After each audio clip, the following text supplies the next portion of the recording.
Quelle qualité pour entreprendre? Nous sommes beaucoup de personnes qui sommes intéressées par la création d'entreprises. Nous sommes beaucoup de personnes intéressées également par devenir son propre patron.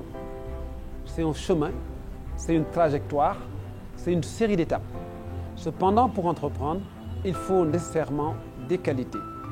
Dans notre milieu entrepreneurial, certains observateurs peuvent dire que pour entreprendre, il faut telle ou telle autre qualité.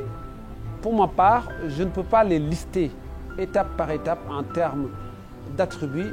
Cependant, en termes de compétences, oui. Parce que tout simplement, l'entrepreneuriat se pratique et en faisant ce métier, la personne qui l'exerce est dans une situation de faire. Et en faisant, on est obligé de faire 1, 2, 3, 4. C'est-à-dire on est dans une vision de série d'étapes. Alors pour entreprendre, comme vous le savez très bien, il est important d'avoir le sens de l'observation. Imaginez ce qui se passe dans mon univers, analyser et me faire une idée des besoins des populations. Et si éventuellement les besoins correspondent à ma passion, waouh, j'ai trouvé l'opportunité de m'y mettre. Au cas où les besoins qui sont identifiés au niveau de ma communauté sont des besoins intéressants, mais ne m'intéressent pas également, je peux ne pas me lancer dans l'entrepreneuriat. Mais si je me lance dans l'entrepreneuriat également, il faut que je développe d'autres qualités. Donc le sens de l'observation, pour conclure, est un élément fondamental pour toute personne qui a envie de se lancer dans la recherche d'opportunités à travers l'entrepreneuriat. Au-delà de ce sens de l'observation, il est important de développer en tant qu'entrepreneur les qualités de s'auto-évaluer. L'auto-évaluation est un critère essentiel pour toute personne qui a envie de s'engager dans une action. Et l'entrepreneuriat en est une, et pas une action simple, mais plutôt complexe, parce que tout simplement, il y a énormément d'ingrédients à mettre dans son cocktail pour pouvoir affronter les difficultés de l'entrepreneuriat. Donc il est important pour moi de dire le deuxième point de mon intervention, qui est intitulé « S'auto-évaluer », est donc très important dans la vie de quelqu'un qui a la mission de réussir. Maintenant, en s'auto-évaluant, il est important également de détecter ses forces et ses faiblesses, ce qui nous plaît, ce qui ne nous plaît pas, et surtout d'avoir une feuille de route, c'est-à-dire un plan d'action. Tant qu'on n'a pas de plan d'action, on a l'impression de naviguer à vue. Et comme on n'a pas une opportunité de faire du pilotage automatique, on n'a pas l'opportunité également d'avoir un schéma sur lequel on se base pour exploiter, on risque de se noyer. Donc, il est important, une fois qu'on maîtrise son environnement et une fois qu'on ait une solution par rapport à son auto-évaluation, donc ce qui reste à faire, c'est d'actionner. Donc développer une capacité d'actionner, d'utiliser ses forces pour en faire de bonnes créations. De bonnes créations peuvent être des produits pour un entrepreneur qui est spécialisé dans la production. Des bonnes créations peuvent être également des services pour des personnes qui estiment que les prestations sont leur passion. Mais quel que soit le format de l'entrepreneuriat, il est évident qu'on puisse noter que si on veut démarrer, il faudrait que ça soit avec notre échelle, nos moyens, avec nos propres possibilités. Ce qui est totalement déconseillé dans l'entrepreneuriat, c'est de viser ce qu'on ne pourra pas faire. Il faut être optimiste, certes, mais le réalisme fait partie des ingrédients précieux de l'entrepreneur. Donc il est important qu'on intègre dans cette vision d'entreprendre le fait d'être logique et d'être réaliste également. Donc les qualités, j'en ai cité 3, je pourrais en citer encore et encore. Cependant, je vais juste faire une petite parenthèse en listant certains éléments qui peuvent permettre à l'entrepreneur d'avoir des qualités extrêmement pointues pour faire face à l'adversité. Imaginez par exemple que vous voulez vous lancer dans l'entrepreneuriat et que vous écoutez beaucoup votre environnement immédiat, et que vous écoutez beaucoup vos proches, et que vous écoutez beaucoup la communauté.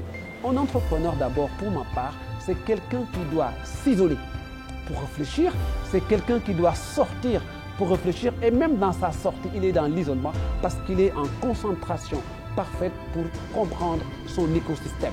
Même si je marche pour détecter les besoins des populations, en marchant, je réfléchis, donc je ne suis pas forcément en connexion avec la population, mais je suis en connexion avec le territoire sur lequel j'évolue. Donc il est nécessaire pour tout entrepreneur de gagner cette bataille et qui est une bataille quand même importante. Au-delà de cet aspect, je voudrais ajouter deux autres éléments. Le premier, je peux le nommer, le fait d'avoir de l'audace. L'audace, on peut l'expliquer comme on veut. Pour moi, il est important d'expliquer l'audace ainsi. Je veux créer une entreprise, c'est à moi de mettre l'énergie qu'il faut, les moyens qu'il faut. C'est à moi de m'assumer, c'est à moi d'organiser mon agenda, c'est à moi de croire à mon idée et à son exploitation. Il n'y a pas quelqu'un d'autre qui doit venir me dire « voici le chemin ». Tout à l'heure, j'ai interpellé un point, le fait d'écouter beaucoup l'écosystème, le fait d'écouter beaucoup les coachs ne nous avantage pas en tant qu'entrepreneur parce que tout simplement, chacun a son médicament en fonction d'un problème précis. Et si vous écoutez tout le monde, vous risquez de ne pas avoir la meilleure stratégie qu'il faut pour développer confortablement votre idée d'entreprise. Cependant, il est totalement conseillé de voir des spécialistes, des personnes qui s'y connaissent, des personnes dont le métier est de conseiller des entrepreneurs pour avoir leur point de vue, leurs avis, leurs recommandations. Je ferme cette petite parenthèse. Donc, la conclusion de ce point que j'ai exposé tout à l'heure, qui concerne le fait de vouloir se lancer dans l'entrepreneuriat et en développant la peur, moi je dirais juste, il ne faudrait pas du tout l'intégrer dans sa façon de faire. Donc moi j'ai privilégié l'audace, c'est pourquoi je l'ai choisi comme thématique et pour moi, toute personne doit être audacieuse. Audacieuse ne signifie pas forcément réussir. Audacieuse veut dire une personne doit commencer. Une personne doit débuter, une personne doit toucher. Maintenant, une fois qu'on touche et on a des difficultés, on a les situations qui nous permettent de réfléchir à trouver des solutions. D'où mon quatrième point, le rapport entre l'échec et la création d'entreprise. Et je vais y intégrer également les solutions.